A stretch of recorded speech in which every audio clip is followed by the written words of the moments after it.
Here's the scenario. You're looking to compress an element, but as you compress, you start to notice some material buildup in the low end. And you're thinking, what's that about? This is what we're looking at today. And spoiler alert, the guy on the internet that told you to low cut this, yeah, we probably don't want to do that. Let's get into it. So what we're looking at today is compression distortion, or more technically, it's called modulation distortion. And to understand how this relates to compression and how it translates to that low-end material created when compressing, we need to understand what causes modulation distortion in the first place. Modulation distortion is a phenomenon in music that happens in multiple different scenarios. You've very likely created modulation distortion intentionally in your synth before. You see, in simple terms, what creates modulation distortion is quick changes in level or pitch of a signal. So basically every time you use an LFO on a very quick setting, you're introducing modulation distortion. And you may be thinking, well, that doesn't sound right. How can turning the level up and down create distortion? Well, it can. Just look at this. Here we have a very simple setup with a sine wave playing a test tone, and when volume is assigned to quickly modulate up and down, this happens.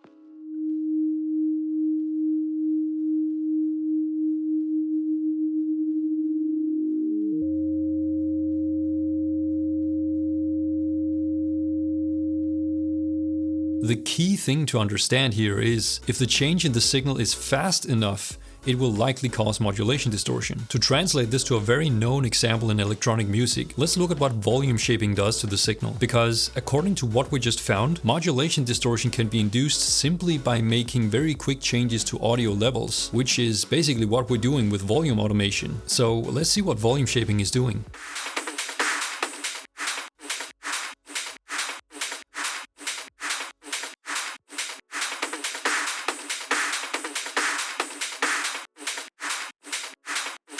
Once again, we see material being added on behalf of changes in volume. This is not a pure example of modulation distortion, but it shows the same principle. Pretty interesting, right? Now, let's translate this knowledge to compression. The way a compressor works is by constantly adjusting the level of a signal over time, right? The compressor is listening to a signal and applying gain reduction accordingly. And this constant adjusting can effectively be seen as modulation. Now, what we learned from the synth is that modulating the volume creates modulation distortion. So let's see what happens when we apply compression to a signal.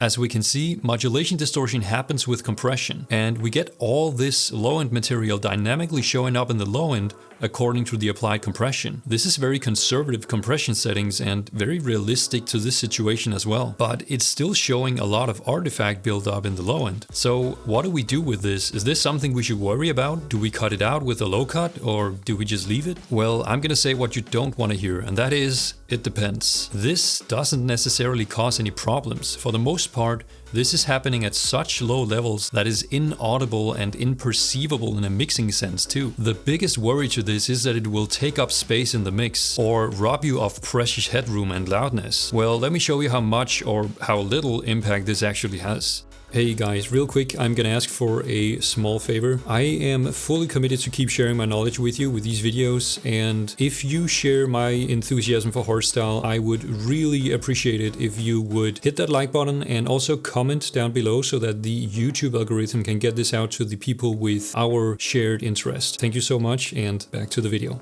What I've done is that I've duplicated the channel and isolated the low end so that we're now hearing the artifacts from 6 channels combined.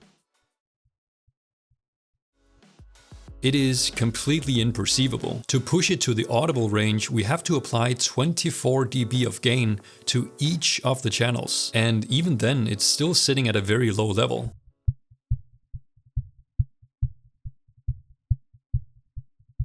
So at these low levels, there's absolutely no need to low cut. In reality, the act of low cutting aggressively would likely cause more problems to your signal related to EQ than it would solve related to compression. So that is not the play. The real solution to this is to look at the speed of the compression, because just as with the synthesized modulation and the volume shaping, it's the speed of the level change that causes the modulation distortion. And in a compressor, the speed of the level reduction is dictated by the attack time. So let's look at what happens if we just make the attack time a little slower.